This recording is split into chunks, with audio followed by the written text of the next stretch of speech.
Hello dear student, good morning. I hope आप सब घर में और सुरक्षित हैं। तो जैसे पिछले कल हमने कक्षा 10वीं का चैप्टर नंबर 3 जो है वो शुरू किया था, जिसमें हमने पढ़ा था कि धातु और अधातु क्या होती है। ठीक है, उनके भौतिक गुण धर्मों के बारे में हमने जनरल सी डिस्कस करी थी। उसमें हमने ये पाया था कि किस प्रकार से हम धातु और अधातु में डिफरेंशिएट कर सकते हैं। इसमें बहुत से महत्वपूर्ण क्वेश्चन भी बने थे छोटे, ठीक है, जो एक्सेप्शनल थे हमारे, जैसे कौन सी धातु जो है वो कमरे के ताप पर जो है वो द्रव अवस्था में पाई जाती है इत्यादि। ठीक है, तो ये क्वेश्चन बहुत इंपॉर्टेंट थे। तो आज का जो हमारा जो टॉपिक रहेगा वो रहेगा, आज हम पढ़ेंगे कि धातुओं के रासायनिक गुण धर्म क्या होते हैं, धातुएं किस प्रकार से विभिन्न चीजों से अभिक्रियाएं करती है और कौन से प्रोडक्ट बनाती है। तो धातुओं के रासायनिक गुण धर्म में सबसे पहले हम देखेंगे किस प्रकार से धातु जो है वो वायु के साथ अभिक्रिया करती है। ठीक है, तो एक धातु हम ले लेंगे कोई भी, और जब ये ऑक्सीजन के साथ अभिक्रिया करेगी तो ये क्या बनाती है, धातु ऑक्साइड। यहाँ पे एक बहुत महत्वपूर्ण क्वेश्चन है जो कई बार बच्चों के माइंड में कॉन्फ्लिक्ट रखता है कि जब भी वायु के साथ किसी चीज की भी अभिक्रिया होती है तो ऑक्सीजन ही क्यों ली जाती है। तो आपने हमेशा याद रखना है कि वायु के संघटक में हमने देखा है कि टू जो मेजर गैसेज होती है वो है ऑक्सीजन और नाइट्रोजन। नाइट्रोजन जो है वो अभिक्रिया नहीं करती, इसलिए किसको लिया जाता है, ऑक्सीजन को। ठीक है, उदाहरण मैंने लिया है copper plus oxygen, copper oxide ये बनेगा, तो जो धातु ऑक्साइड जो है वो बनाते हैं। ठीक है, इसकी प्रकृति मैंने कल आपको बताई थी, आप कमेंट करके मेरे को बताएंगे कि धातु ऑक्साइड की प्रकृति अम्लीय होती या क्षारीय। अब बहुत महत्वपूर्ण यहाँ पे आएगा कि अलग अलग धातुएं अलग अलग व्यवहार करती है जब वो ऑक्सीजन के साथ अभिक्रिया करती है। ये यहाँ से हर बार जो वो जब भी आप आगे जाओगे कॉम्पिटिटिव एग्जाम में भी क्वेश्चन पूछे जाते हैं, तो आपने हमेशा याद रखना कि सोडियम पोटेशियम वायु में आग पकड़ देती है। जब भी ये जो है वो वायु के संपर्क में आए तो एकदम से आग पकड़ लेती है, इसलिए इनको किस में रखा जाता है, कैरोसिन ऑयल में रखा जाता है, मिट्टी के तेल में रखा जाता है। ठीक है, इसके बाद मैग्नीशियम, एल्यूमिनियम, जिंक और लेड वायु के साथ धीरे धीरे अभिक्रिया करेगी। ठीक है, और जब ये अभिक्रिया करती है तो इनके ऊपर ऑक्साइड की एक परत जम जाती है। ठीक है,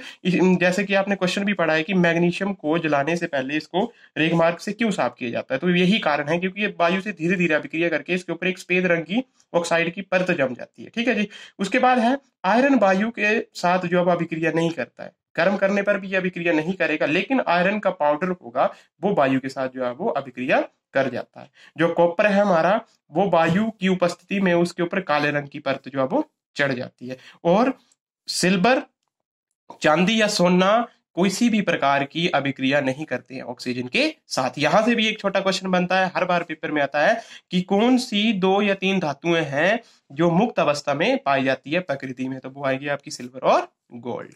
उसके बाद बहुत महत्वपूर्ण अगला कंसेप्ट है हमारा उभयधर्मी ऑक्साइड। ठीक है, उभयधर्मी जो है वो यहां से आपने याद रखना है कि ऐसे ऑक्साइड जो अम्लीय और क्षारीय दोनों की प्रकृति की तरह व्यवहार करते हैं उनको हम क्या बोलते हैं, उभयधर्मी ऑक्साइड। या बेधातु ऑक्साइड जो अम्ल एवं क्षारक दोनों से अभिक्रिया करते हैं उनको हम क्या बोलते हैं, उभयधर्मी ऑक्साइड। उदाहरण एल्यूमिनियम ऑक्साइड और जिंक ऑक्साइड।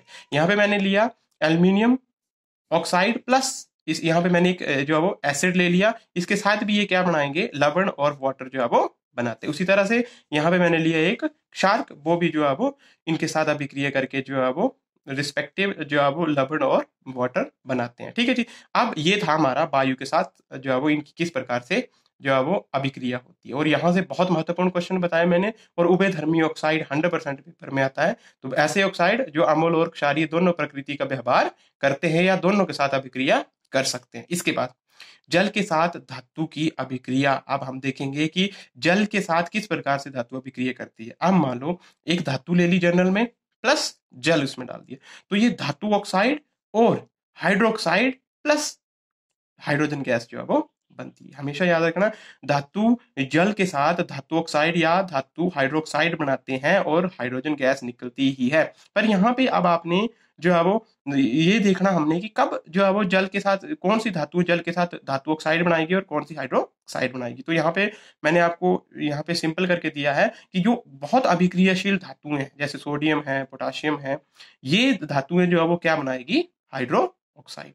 ठीक है, और जो कम अभिक्रियाशील धातुएं हैं जैसे आयरन हम ले लें या और ले लें हम, तो वो क्या बनाएंगे, ऑक्साइड बनाएंगे। तो जो बहुत अभिक्रियाशील धातुएं हैं वो जल के साथ अभिक्रिया करके बनाएगी हाइड्रोक्साइड, और जो कम अभिक्रियाशील है वो बनाएगी ऑक्साइड। ठीक है, और हाइड्रोजन गैस निकलती है। यहाँ पे मैंने एग्जाम्पल लिया है sodium plus water, sodium hydroxide बन गया, प्लस हाइड्रोजन गैस लिबरेट हुई, और आयरन जब ये करेगा तो ये आयरन ऑक्साइड बनाएगा और आगे क्या बनेगी हमारी हाइड्रोजन। मैंने बैलेंस पहले से ही कर दी हुई है।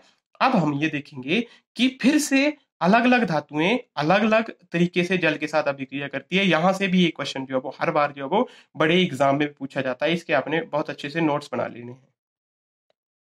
तो अब हम देखेंगे कि अलग अलग धातुओं का जल के साथ क्या व्यवहार रहता है, बहुत महत्वपूर्ण है। सोडियम, कैल्शियम या हम पोटाशियम को ले ले तो ये ठंडे जल के साथ अभिक्रिया कर जाते हैं, और सोडियम को तो वैसे ही इसको जो वाटर में एक्सपोज नहीं कर सकते हम, ये एकदम से जो है वो ब्लास्ट कर सकती है, ठीक है। उसके बाद एल्यूमिनियम, लोहा और जिंक जल वाष्प के साथ, जल के साथ नहीं, जो जल वाष्प होते हैं, वाटर वेपर होते हैं, उनके साथ अभिक्रियाएं करती है। उसके बाद जो मैग्नीशियम है ये गर्म जल के साथ जो है वो अभिक्रिया करती है। यहाँ पे आपने ये याद रखना है कि मैग्नीशियम दो प्रकार का व्यवहार प्रकट करती है, यहाँ पे बहुत महत्वपूर्ण है।